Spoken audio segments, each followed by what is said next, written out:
یہی ہے آرزو تعلیم قرآن عام ہو جائے، یہی ہے آرزو تعلیم قرآن عام ہو جائے۔ الحمدللہ رب العالمین والصلاة والسلام علی سید المرسلین، اما بعد فاعوذ باللہ من الشیطان الرجیم، بسم اللہ الرحمن الرحیم۔ الصلاة والسلام علیک یا رسول اللہ وعلی آلک واصحابک یا حبیب اللہ، الصلاة والسلام علیک یا نبی اللہ وعلی آلک واصحابک یا نور اللہ۔ الحمدللہ عز و جل، پھر ہم ایک بار اپنے FGN چینل کے ناظرین کے لیے، ویورز کے لیے، درشک کے لیے بہت ہی پیارا پروگرام جس کا نام ہے قرآنی صورتوں کا تعارف، یہ لیے حاضر ہیں۔ الحمدللہ اس پروگرام یعنی قرآنی صورتوں کا تعارف میں کسی ایک صورت کو ہم ٹاپک بناتے ہیں، موضوع بناتے ہیں، اور اس صورت کے جو فضائل احادیث طیبہ میں وارد ہوئے ہیں اس کو ہم جاننے کی کوشش کرتے ہیں۔ اس صورت کا مقام نزول کیا ہے، یعنی آیا وہ صورت مکے میں نازل ہوئی یا مدینے میں نازل ہوئی، ہجرت سے پہلے نازل ہوئی یا ہجرت کے بعد نازل ہوئی۔ اسی طرح اس صورت کے اندر کیا کیا مضامین ذکر کیے گئے، کیا واقعات، پچھلی قوموں کے کیا احوال، انبیاء کرام علیہ الصلوۃ والسلام اور ان کی قوم کے واقعات اور مسائل جو بھی اس کے اندر بیان ہوا ہوتا ہے، ہم اس پروگرام یعنی قرآنی صورتوں کا تعارف میں جاننے کی سننے کی سعادت حاصل کرتے ہیں۔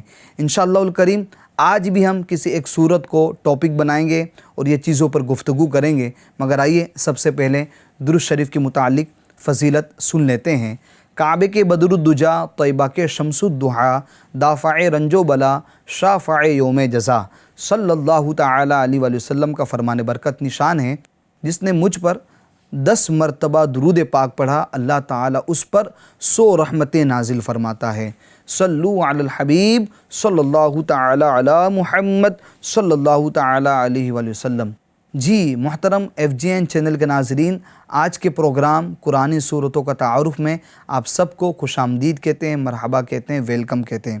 آئیے ہم اپنے ٹاپک کی طرف چلتے ہیں۔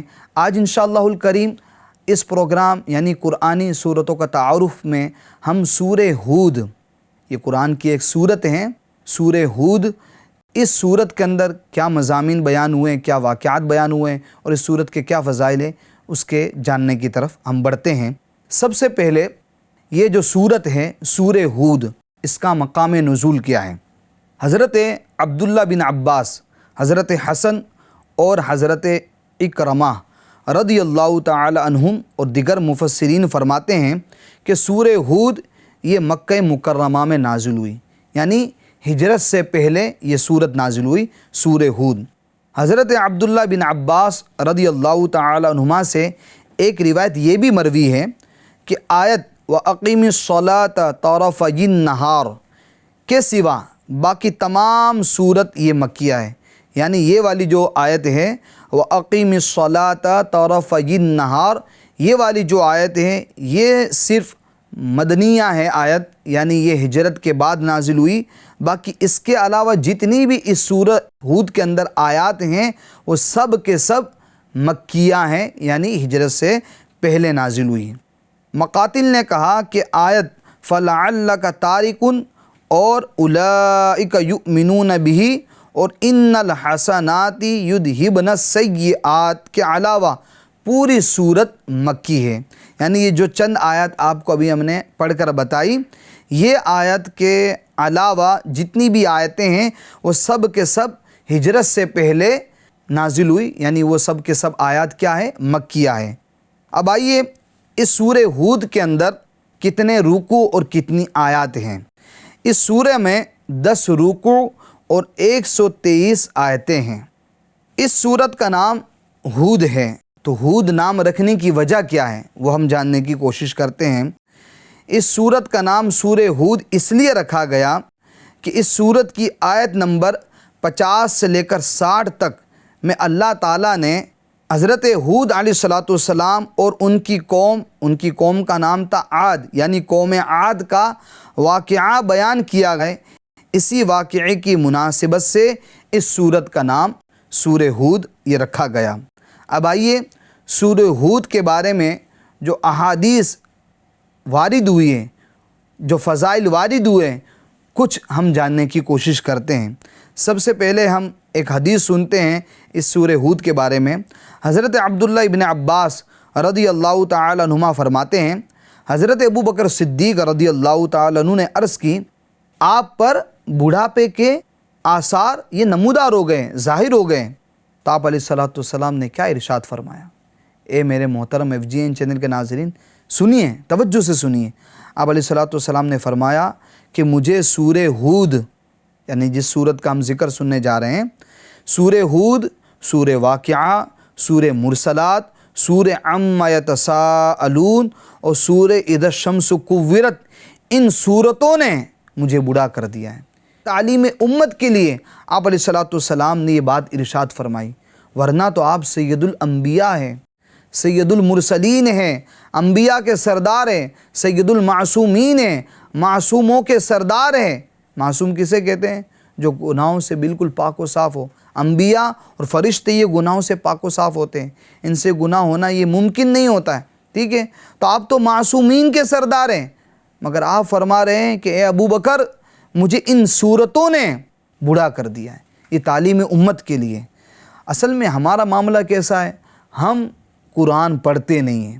اگر قرآن پڑھتے ہیں تو صرف قرآن پڑھتے ہیں، اس کا ترجمہ نہیں پڑھتے، اس کی تفسیر نہیں پڑھتے، ورنہ یقین جانیے میرے محترم اور FGN چینل کے ناظرین، جب بندہ قرآن کو سمجھ کر پڑھتا ہے، جب بندہ قرآن کو ترجمے کے ساتھ پڑھتا ہے، قرآن کی تفسیر کے ساتھ پڑھتا ہے، اس کو پتہ چلتا ہے کہ قرآن میں میرے رب نے مجھ سے کیا فرمایا ہے۔ جو پچھلی قوموں کے حالات بیان ہوئے ہیں، جو قبر آخرت کے بارے میں باتیں بیان ہوئی ہیں، جو قیامت کے حوال بیان ہوئے ہیں، جو قیامت کی جو ہولناکیہ، جو دوزخ کے عذابات اور پچھلی قوموں کے جو حالات بیان ہوئے ہیں، جب بندہ ان کو سنتا ہے تو اس کو پتہ چلتا ہے کہ میرا دنیا میں آنے کا مقصد کیا ہے، میرا زندگی کا مقصد کیا ہے، میرا جینے کا مقصد کیا ہے۔ یہ دنیا فانی ہے، یہ دنیا نیست و نابود ہونے والی، تب جا کے اس کو پتہ چلتا ہے۔ مگر آج کس کو اتنا ٹائم ہے کہ وہ قرآن کھول کر دیکھیں، وہ قرآن کو ترجمے کے ساتھ پڑھیں، وہ قرآن کو تفسیر کے ساتھ پڑھیں؟ خیر، آگے چلیں۔ جی محترم اور FGN چینل کے ناظرین، آئیے مزید ایک اور فضیلت سورہ ہود کے بارے میں سنتے ہیں۔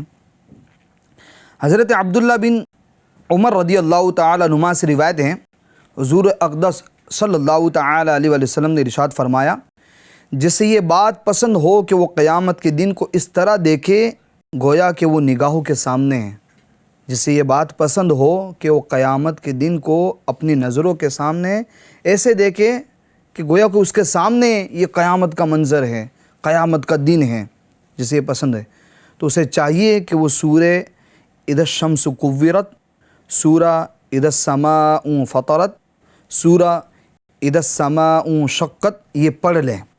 حضرت عبداللہ بن عمر رضی اللہ تعالی عنہما فرماتے ہیں، میرا گمان ہے، میرا خیال ہے کہ رسول اللہ صلی اللہ تعالی علیہ وسلم نے سورہ ہود پڑھنے کا بھی فرمایا، یعنی جسے چاہیے کہ وہ قیامت کے منظر کو، قیامت کے دن کو اب کیسا ہوگا اس کو اپنے آنکھوں کے سامنے دیکھنا چاہتا ہے تو وہ ان صورتوں کو پڑھیں، جو 3 صورتیں گنائیں۔ اس کے بعد فرمایا حضرت عبداللہ بن عمر رضی اللہ تعالیٰ عنہما نے کہ مجھے گمان ہے کہ سورہ ہود بھی آقا علیہ السلام نے فرمایا ہے۔ تو اگر آپ سورہ ہود کو پڑھو گے اور ان صورتوں کو پڑھو گے تو پتہ چلے گا کہ قیامت کے دن کیسا ہولناک دن ہوگا، قیامت کا منظر یہ آپ کی آنکھوں کے سامنے ہوگا۔ تو خیر، اب آئیے ہم سورہ ہود کے مضامین کی طرف چلتے ہیں۔ یوں تو میرے محترم اور FGN چینل کے ناظرین، اس سورت کے جو مرکزی مضامین ہیں وہ تو بے شمار ہیں۔ اس سورت کے اندر سورہ یونس کی طرح توحید اور رسالت اور مرنے کے بعد دوبارہ زندہ کیے جانے اور قیامت کے دن اعمال کی جزا ملنے کو دلائل کے ساتھ بیان کیا گیا ہے۔ اس کے علاوہ اور بھی دیگر جو مضامین ہیں وہ اس سورہ ہود کے اندر بیان کیے گئے ہیں، جیسا کہ آسمان و زمین اور ان میں جو موجود منافع پیدا کرنے کی حکمت بیان کی گئی ہے۔ اسی طریقے سے سابقہ انبیاء کرام علیہ السلام کے واقعات بیان فرمائے اس سورہ ہود کے اندر، ہاں تاکہ مسلمان ان واقعات سے عبرت حاصل کریں۔ چنانچہ اس سورت میں، سورہ ہود میں حضرت نوح علیہ الصلوۃ والسلام اور ان کی قوم کا واقعہ بیان کیا گیا ہے۔ اسی سورہ ہود کے اندر حضرت ہود علیہ الصلوۃ والسلام اور ان کی قوم عاد کا واقعہ بیان ہوا ہے۔ حضرت صالح علیہ الصلوۃ والسلام اور ان کی قوم ثمود کا واقعہ اسی صورت کے اندر بیان ہوا ہے۔ حضرت ابراہیم علیہ الصلوۃ والسلام اور ان کے مہمان فرشتوں کا واقعہ سورہ ہود کے اندر بیان ہوا ہے۔ حضرت لوط علیہ الصلوۃ والسلام کا واقعہ اس صورت کے اندر بیان ہوا ہے۔ حضرت شعیب علیہ الصلوۃ والسلام کا واقعہ اور حضرت موسیٰ علیہ الصلوۃ والسلام کا فرعون کے ساتھ والا واقعہ اسی سورہ ہود کے اندر بیان کیا گیا ہے۔ تو یہ واقعات انبیاء کے، ان کی قوموں کے واقعات اسی سورہ ہود کے اندر بیان کیے۔ انشاءاللہ الکریم اللہ نے چاہا تو اس ایپیسوڈ کے اندر اور اگلی ایپیسوڈ کے اندر ہم چند واقعات کو سننے کی سعادت حاصل کریں گے۔ سب سے پہلے اسی سورہ ہود کے اندر اللہ تعالیٰ نے رزق کے حوالے سے بھی، جو رزق کا ذمہ اللہ تعالیٰ نے اپنے اوپر لیا ہے، اپنے ذمہ کرم پر لیا ہے، اس کو اللہ تعالیٰ نے سورت کے ابتدا میں بیان فرمایا ہے۔ جیسا کہ اللہ تعالیٰ قرآن مجید میں ارشاد فرماتا ہے اسی سورہ ہود کے اندر، وَمَا مِن دَابَّةٍ فِي الْأَرْضِ إِلَّا عَلَى اللَّهِ رِزْقُهَا، اور زمین پر چلنے والا کوئی ایسا نہیں جس کا رزق اللہ کے ذمہ کرم پر نہ ہو۔ میرے محترم اور FGN چینل کے ناظرین، دابہ کا معنی ہے ہر وہ جانور جو زمین پر رینگ کر چلتا ہے۔ عرف میں چوپائے کو یعنی 4 پیر والے کو دابہ کہتے ہیں، جبکہ آیت میں اس سے مطلقاً جاندار مراد ہے، یعنی ہر ذی روح، ہر جاندار جس کے اندر جان ہے، ان سب کا رزق کا ذمہ اللہ تعالیٰ نے اپنے اوپر لیا ہے۔ اب اللہ تعالیٰ نے یہ جو جاندار کا، ذی روح کا، جس کے اندر جان ہے، رزق کا جو ذمہ لیا ہے، تو یہ اللہ تعالیٰ پر واجب نہیں ہے، کیونکہ اللہ تعالیٰ اس سے پاک ہے کہ وہ اپنے اوپر کوئی چیز واجب کرے۔ ہاں، اللہ تعالیٰ نے رزق کا ذمہ اپنے ذمہ کرم پر لیا ہے، یہ اس کا فضل و کرم ہے کہ رزق کا ذمہ اللہ تعالیٰ نے اپنے اوپر لیا ہے۔ تو اس سے یہ تو پتہ چلتا ہے کہ رزق کا خالق، رزق کا مالک، رازق یہ اللہ تعالیٰ ہے۔ مگر آج دیکھا جائے تو بندے کو رزق کی فکر ہے مگر اپنی ایمان کی فکر نہیں ہے، قبر و آخرت کی فکر نہیں ہے۔ یعنی جس چیز کا اللہ نے ذمہ لیا ہے اسی کی بندہ فکر کر رہا ہے۔ کون سا ایسا دنیا میں مجھے بتائیں ذی روح ہے، جاندار ہے، چاہے انسان ہو یا چرند ہو یا پرند ہو، جو بھوکا اٹھتا تو ہو مگر بھوکا سوتا ہو۔ وہ کہتے ہیں نا، اللہ بھوکا اٹھاتا تو ہے مگر بھوکا سلاتا نہیں کسی کو۔ اب یہ جانور دیکھ لیجئے، یہ جانور اپنے گھونسلوں سے، اپنے گھروں سے جب نکلتے ہیں صبح صبح، ٹھیک ہے، اڑتے ہیں، یہ پرندے جب اپنے گھروں سے نکلتے ہیں تو بھوکے پیٹ نکلتے ہیں، مگر جب واپس اپنے گھروں کو لوٹتے ہیں تو سیر ہو کر لوٹتے ہیں، ٹھیک ہے۔ جو بھی جانور ہیں سب کو رزق مل رہا ہے، تو رزق کا اللہ نے ذمہ لیا ہے، مگر ہم قبر و آخرت کی فکر کریں، ایمان کی فکر کریں، کیوں کہ ایمان کا ذمہ یہ اللہ تعالیٰ نے نہیں لیا ہے۔ ہاں یہ ہے، اب ایسا بھی نہیں ہے کہ جب اللہ نے رزق کا ذمہ لے لیا تب ہمیں رزق تلاش کرنے کی کوئی ضرورت نہیں ہے، ہم گھر میں ایک کونے میں بیٹھ جائیں، نہیں، بلکہ اسباب اختیار کر کے، دنیا ٹھیک ہے، عالم اسباب ہے دنیا، تو اسباب اختیار کر کے پھر اللہ کی ذات پر بھروسہ کریں، اللہ پر توکل کریں۔ ایسا نہیں کہ اللہ نے اب رزق کا ذمہ لیا ہے، وہ تو روزی دینے پر قادر ہے، اس نے روزی کا ذمہ لیا ہے تو روزی تو مجھے مل کر ہی رہے گی، کھانا تو مجھے مل کر ہی رہے گا۔ نہیں، آپ کو اسباب بھی اختیار کرنے ہوگے، یعنی آپ کو دکان جانا ہوگا، آپ کو شاپ جانا ہوگا، آپ کو کاروبار کرنا ہوگا، آپ کو بزنس بھی جانا ہوگا، آپ کو جاب بھی کرنی ہوگی، دھندا بھی کرنا ہوگا، مگر یہ سب کرنے کے بعد آپ کو اللہ کی ذات پر توکل بھی رکھنا ہوگا، اللہ کی ذات پر بھروسہ بھی رکھنا ہوگا، اللہ سے ڈرنا بھی ہوگا۔ اللہ تعالیٰ قرآن مجید میں ارشاد فرماتا ہے، وَمَن يَتَّقِ اللَّهَ يَجْعَل لَّهُ مَخْرَجًا، جو اللہ سے ڈرتا ہے اللہ تعالیٰ اس کے لیے راستے بنا دیتا ہے، اللہ تعالیٰ اس کے لیے راستے نکال دیتا ہے۔ اور کیسے راستے نکالتا ہے، کیسے راستے بناتا ہے؟ وَيَرْزُقْهُ مِنْ حَيْثُ لَا يَحْتَسِبُ، اللہ تعالیٰ اس کو ایسی جگہ سے رزق عطا فرماتا ہے کہ اس کو گمان بھی نہیں ہوتا ہے کہ رزق آیا کہاں سے، یہ دولت آئی کہاں سے، یہ پیسے آئے کہاں سے، مگر کب؟ جب بندہ اسباب کے ساتھ ساتھ اللہ کی ذات پر توکل بھی کرے، اللہ کی ذات پر بھروسہ بھی کریں۔ آج ہمارا بھروسہ اللہ کی ذات پر جیسا ہونا چاہیے، آج ہمارا توکل، یقین کامل اللہ کی ذات پر جیسا ہونا چاہیے، ویسا نہیں ہے۔ آج ہم نے سیٹ پر بھروسہ کر لیا ہے کہ نہیں سیٹ ہی روزی دے گا، سیٹ ہی پگار دے گا۔ بالکل ایسا ہی ہے، سیٹ پگار دیتا ہے، ٹھیک ہے، سیلری سیٹ کی جانب سے ملتی ہے، سیلری کمپنی کی جانب سے ملتی ہے، مگر جتنا بھروسہ آپ سیٹ پر کر رہے ہیں اس سے زیادہ بھروسہ آپ کو اللہ پر کرنا چاہیے، اللہ کی ذات پر کرنا چاہیے۔ کیوں کہ وہی تو رزق کا انتظام کرنے والا ہے، وہی روزی کا انتظام کرنے والا ہے۔ خیر آگے چلتے ہم، جیسا کہ میں نے آپ کو بتایا کہ اس صورت کے اندر چند انبیاء کرام علیہ الصلاۃ والسلام کے واقعات کو ذکر فرمایا، ان کی قوم کے واقعات کو بیان کیا ہے۔ آئیے بہت انٹرسٹنگ واقعہ ہے حضرت نوح علیہ الصلاۃ والسلام اور ان کی قوم کا واقعہ، بڑا انٹرسٹنگ اور معلوماتی اور درس لینے والا، سبق حاصل کرنے والا یہ واقعہ ہے۔ تو اسی سورہ ہود کے اندر اللہ تعالیٰ نے حضرت نوح علیہ الصلاۃ والسلام اور ان کی قوم کا واقعہ بیان فرمایا ہے۔ حضرت نوح علیہ الصلاۃ والسلام، ان کو آدم ثانی بھی کہا جاتا ہے، یعنی دوسرے آدم۔ حضرت نوح علیہ الصلاۃ والسلام یہ پہلے رسول ہے۔ حضرت نوح علیہ الصلاۃ والسلام نے 950 برس تک اپنی قوم کو خدا کا پیغام سناتے رہیں، یعنی دین کی دعوت دیتے رہیں، تبلیغ کرتے رہیں، توحید کی دعوت دیتے رہیں۔ کتنے سال تک؟ 950 سال تک۔ اور کتابوں کے اندر آتا ہے کہ آپ کی عمر جو ہوئی ہے وہ 1050 سال، یہ بھی عمر بتائی جاتی ہے، اس سے بھی زیادہ ہے، اس سے کم بھی بتائی جاتی ہے۔ مختلف اقوال آپ کی عمر کے بارے میں ملتے، 1000 سال، 1050 سال، یہ اس سے زیادہ سال۔ خیر مگر آپ نے 950 سال یعنی 950 سال اپنی قوم کے اندر تبلیغ کری، مگر کیسی ہٹ دھرم قوم تھی، کیسی بد نصیب قوم تھی کہ صرف 80 لوگ آپ کے دامن کرم سے وابستہ ہوئے، آپ کے اوپر ایمان لائے۔ کتنے لوگ؟ صرف 80 افراد یہ آپ کے دامن سے وابستہ ہوئے، اور یہ قوم ایسی تھی کہ آپ کو اذیت پہنچاتی، آپ کو تکلیف پہنچاتی، آپ کو ستاتی رہتی، یہاں تک کہ کئی بار ان ظالموں نے آپ کو اس قدر یعنی ستایا کہ معاذ اللہ آپ کو مردہ خیال کر کے کپڑوں میں لپیٹ کر مکان میں ڈال دیا۔ کئی بار تو آپ کو مردہ خیال کر کے آپ کو ایک کپڑے میں لپیٹ کر مکان میں ڈال دیتی، اللہ اکبر، مگر آپ پھر بھی مکان سے نکل کر دین کی تبلیغ کرتے ہیں، اللہ وحدہ لا شریک کی طرف آپ بلاتے ہیں۔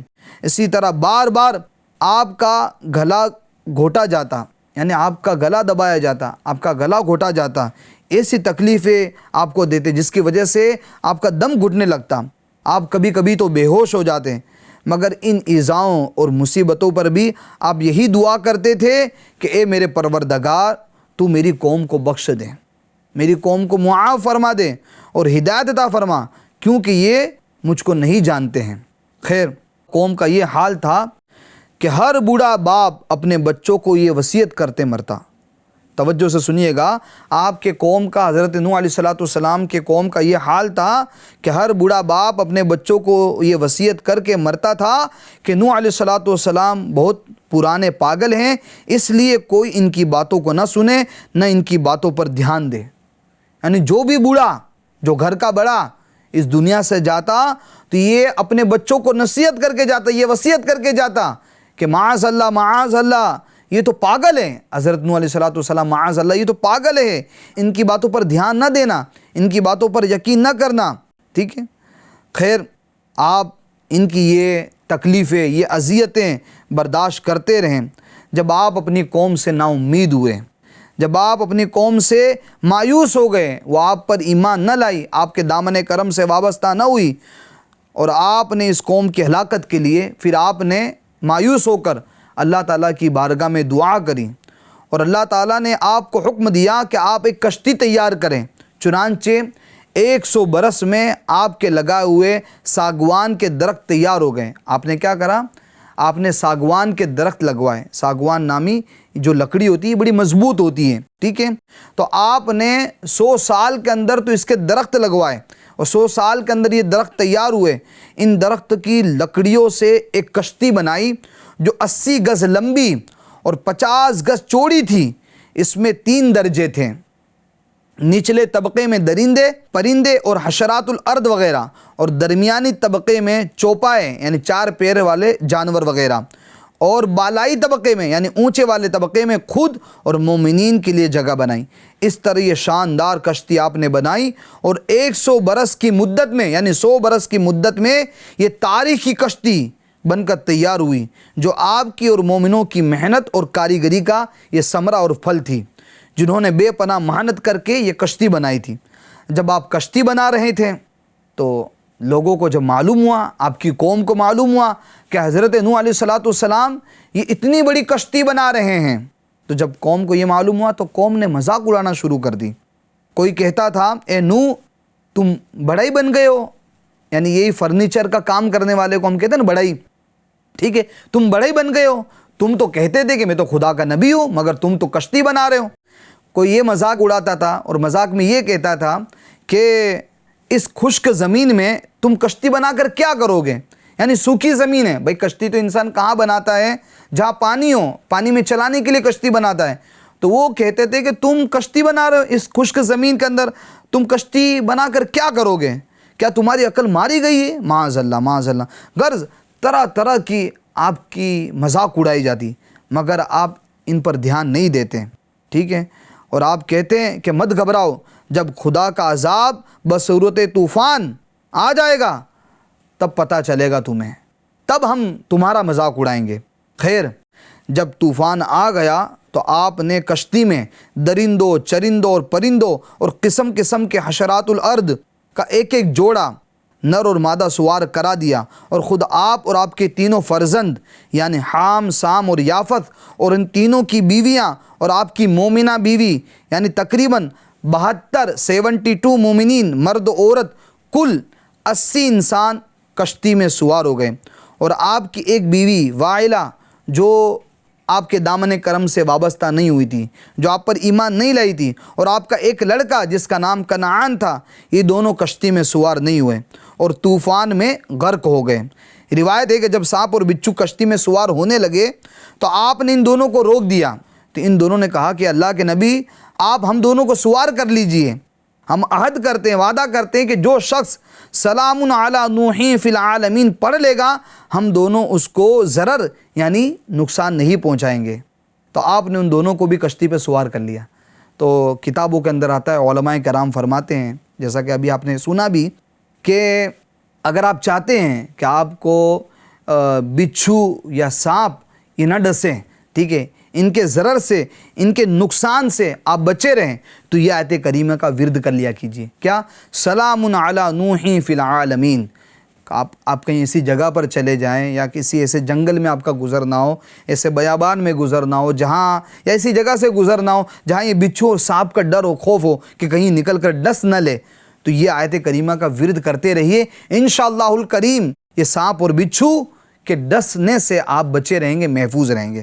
خیر، طوفان میں کشتی والوں کے سوا ساری قوم اور کل مخلوق جو کشتی کے اندر جو سوار ہوئی تھی، اس کے علاوہ جتنی بھی مخلوق روئے زمین پر تھی، ٹھیک ہے، وہ سب کے سب طوفان آنے کی وجہ سے ہلاک ہو گئی، اور آپ کی کشتی جودی پہاڑ پر جا کر ٹھہر گئی، اور طوفان ختم ہونے کے بعد آپ مع کشتی والوں کے زمین پر اتر پڑے، اور آپ کی نسل میں بے پناہ برکت ہوئی، آپ کی اولاد تمام روئے زمین پر پھیل کر آباد ہو گئی، اس لیے آپ کا لقب آدم ثانی بھی ہے۔